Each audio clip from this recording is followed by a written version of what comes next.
lead in the pledge to the flag here. To the flag of the United States of America and to the republic for which it stands, one nation, under God, indivisible, with liberty and justice for all. Thank you. Thank you very much.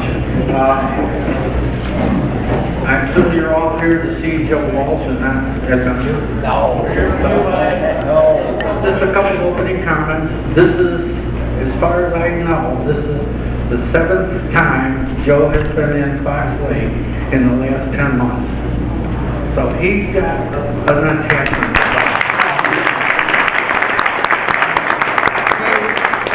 A very important correction to that. That's not including all my nights at Doctor's. Let the record show. Or all our meetings at Snug Harbor. Yes. So, but anyway, it's been a nice 10 months for me. He's a real gentleman. I'm proud to be working with him. And I'm not going to say a hell of a lot more because you're not here to see me. You're here to talk to Joe.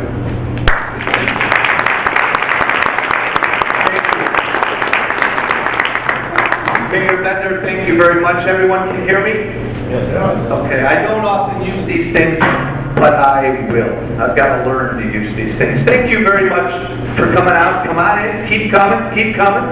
Hey, I know you.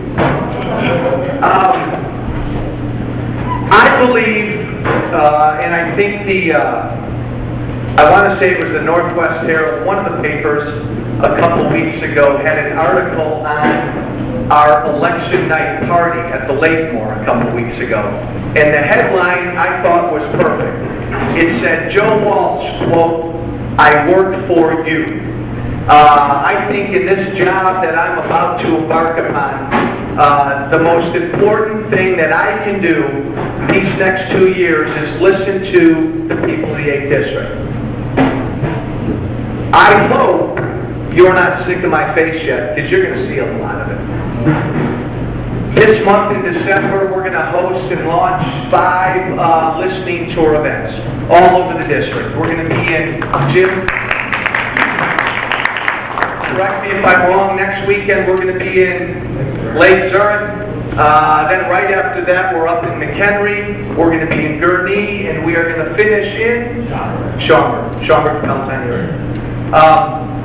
The point of these events is, you've heard me talk. A lot of people have heard me talk a lot. I am really here. We are here. Our staff is here to listen to you. It's going to be a humbling experience. I'm going to be sworn in about a month. Good gosh, almost exactly a month. I'm going to be sworn in. I've been on the campaign trail for about a year. We worked really hard. We shook a lot of hands.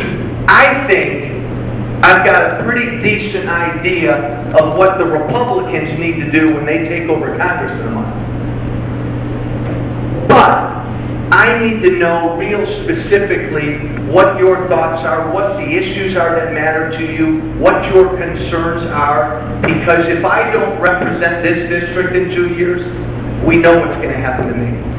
I do believe, I truly believe, if the Republicans go to Washington and we don't do what we need to do these next 2 years, you've heard me say it before, there's a revolution going on in this country. It consists of God-fearing, patriotic Americans who are scared to death about the direction this country's going. Ain't no party going to get in the way of that. The Democrats didn't do right by us the last 2 years. The Republicans have to. And if they don't, I think we're going to find ourselves in a tough spot. The Republican Party will in 2 years. I have all the faith in the world, though, that we get it. I was in Washington 2 weeks ago for about a week. What an exciting time.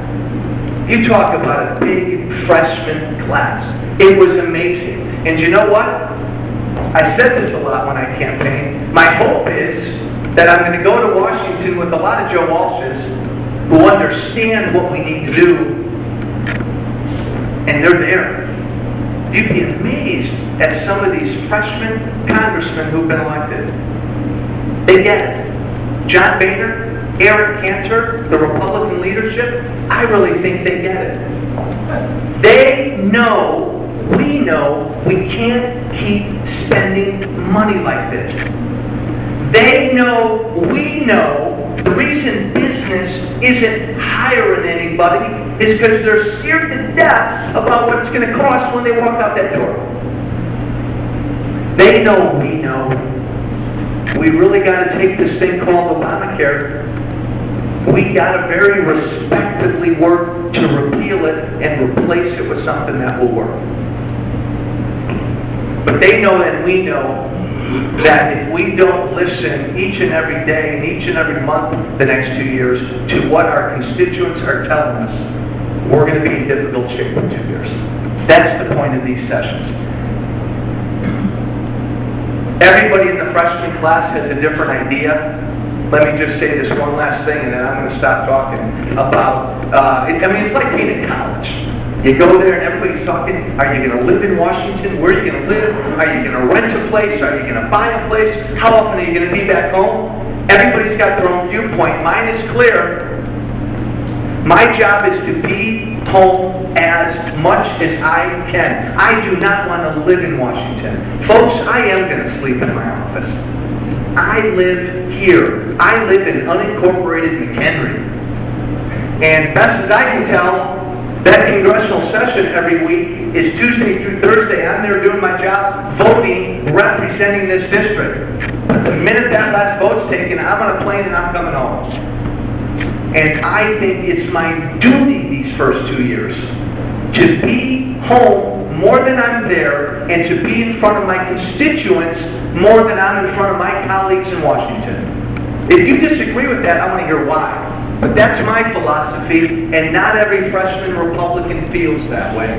A lot of them do, though. So I'm here to listen. I'm here to answer your questions on anything. This is just like the campaign. You can ask me a question about anything. Nancy, anything about where I bought this nice fancy sport coat. You can ask me anything you want in the world about an issue, about a policy, you name it. But I'm here to listen to you. We've got staff here that's going to take notes. We're going to listen to this stuff and we're going to try to do something about it. So, okay. And you know me again. I'm very informal. No rules. All you got to do is raise your hand. You can ask questions. We can start dialogues. If you prefer to write a question down, we have staff that will grab your questions. If you've got a question for Mayor Bender, feel free to fire away. Hey, John, I'm going to go without a mic. Yeah, so you can walk around with this for folks who want to ask questions. But fire away and let's begin. Hi, I'm Scott Shock. I live in Ringwood. Scott, how are you? And I told Ms. Pete a few times that I will do anything to make sure she loses on health care.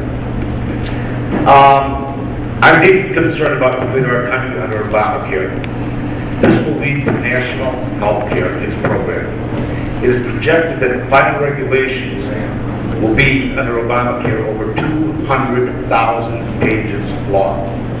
I don't know who's going to be able to understand it. Some of the causes contributing to our sky-high health care insurance rates are state and federal mandates, the cost of health care, the lack of tort reform, Medicare cuts, lack of education on health care, and the young and healthy Americans who go without it, either due to cost or that they're self-insured.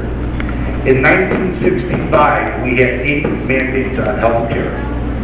Today, we have over 4,000 throughout the United States. What's the question? I'll get to that. Just one mandate out of the 49 in Illinois cost the insurance industry $5 billion a year. With the huge increase in Medicare cuts, physicians, especially cardiologists and oncologists, who will see cuts by as much as 48%, we will then see rationing of the health care and doctors leaving personal practices. And not only leaving personal practices, they will be forced to become machines requiring to see patients every 10 to 15 minutes in order to meet production requirements by healthcare centers. Punitive payment awards and malpractice serve no purpose except as to drive up health insurance costs and allow plaintiffs to become lotto winners. If we look at Nebraska, rates are some of the lowest in the nation. Why? Because if you file for punitive damages, the money goes to the state educational fund. Guess what? No one files for punitive damages there. There are many simple solutions to our healthcare crisis without changing the national healthcare. Passage of a refundable health insurance tax credit for all Americans would give everyone access to affordable health care and reduce costs substantially. We also need positive and substantial tort reform throughout the United States. SSAs and health savings accounts need to be expanded, allowing states to offer mandate-free coverage as an alternative to individuals, and group insurance will reduce insurance costs by over 20%. My question, finally, is what can you and Congress do to correct the situation that Obama's got us into? All right, a couple ground rules. I can't stand